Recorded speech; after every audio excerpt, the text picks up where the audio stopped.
The opening sequence, somewhat interesting in terms of the action, I think.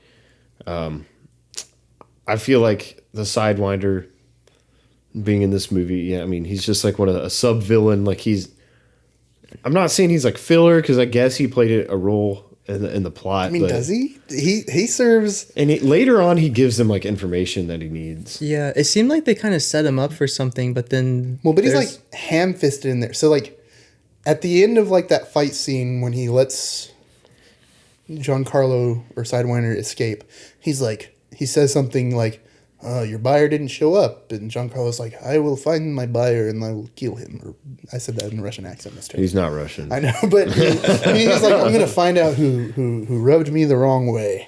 Yeah. And that leads to another scene later in the movie. He's like, I found the guy who rubbed me the wrong way and he paid me a lot of money to kill you. So, yeah. My point is like, it's super forced. He's like, I'm going to go find the guy who did this. And it's probably going to be very important. Mm-hmm. You know? Yeah. Yeah. I kind of like the idea of having the Sidewinder and things. I mean, I think the conflict that he had like midway through the movie, like that second scene with him, I thought that was interesting. It showed creativity. It showed off like what he could do. Mm-hmm. But yeah, it's just the same thing that actor has done in like so many different other roles. And like, I really like Giancarlo Esposito. I just think, I don't know. I just want to see, like, I feel like every time I see him now, it's like, I can't detach him from this typecast role, which is a bummer, because I think he's a really, really good actor. Mm-hmm. And I think he has so much more to offer, but I don't know. Maybe he just can't get other kinds of roles that really let him show off like what he can do, but he does have that menacing, imposing, like almost like Shakespearean way of acting, like where it's very like he's a very clear communicator with like he's very confident with the way he speaks, But yeah, it's just like, oh yeah, he's the bad guy. Well, I don't mind him being a bad guy in things. I just think he deserves to have like a leading, like antagonistic role. I don't think he works as well as a side villain. Yeah. Like Breaking Bad and Better Call Saul are so good, or he's so good in those because he's like a lead role. And he really gets to, like, he gets time to act.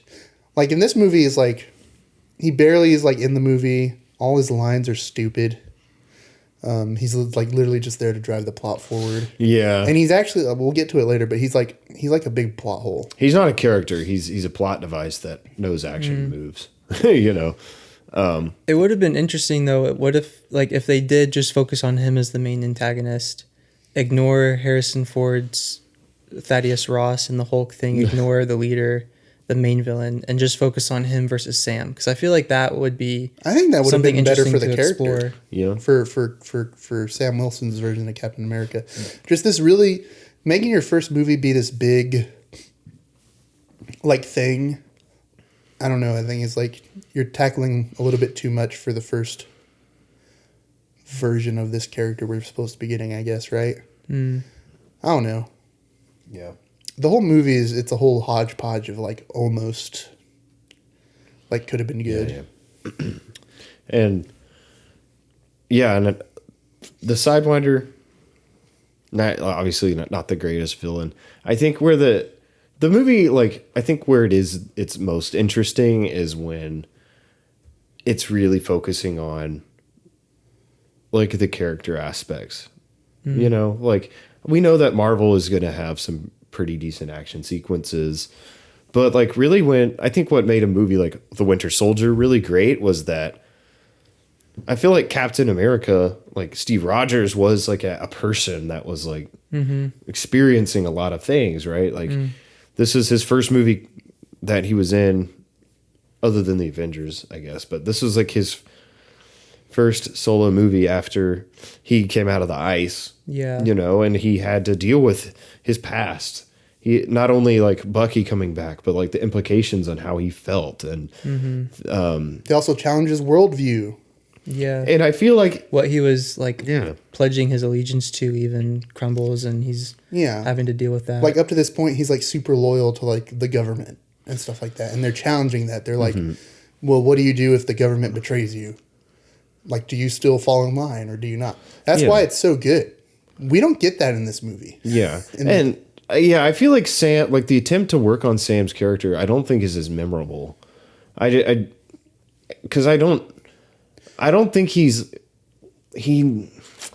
doesn't feel like the epicenter of these stories. Like, I don't know if that makes sense, but I feel like all the problems around him, like he didn't cause. The stories aren't personal, really. I mean, it's a little bit personal with like the Isaiah Bradley stuff, which is the like, best parts. Probably his relationship, which Carl Lumbly, like, really great as Isaiah Bradley. That was one of my favorite performances, actually. He was totally sidelined for most of the movie, but he got a few scenes in there where, I mean, just really great acting. And Harrison Ford as well. I mean, we'll get into his character too, but just to focus on like Sam Wilson as a protagonist, like I don't think Anthony Mackie's a bad actor. I just don't know if the writers have really done him justice really in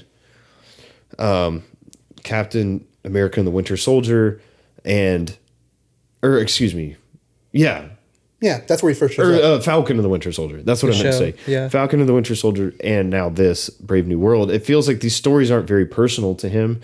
Not that they're like completely devoid of him being emotional. There are some elements that I don't want to forget those, but at the same time, it just doesn't seem like he's what the story is about.